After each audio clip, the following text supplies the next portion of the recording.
Card of the month para sa mga Aquarius ngayong March.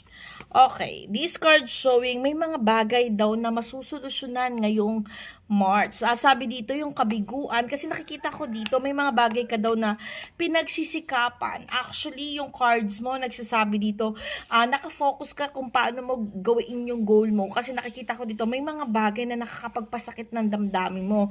Etong mga connection sa mga tao sa paligid mo, ito yung mga bagay na dinadala mo pero hindi mo na lang siya pinapansin. Sabi dito sa cards, may mga mali ka kasing desisyon na nagawa from the past na nakakapagpakagabag sa'yo, no?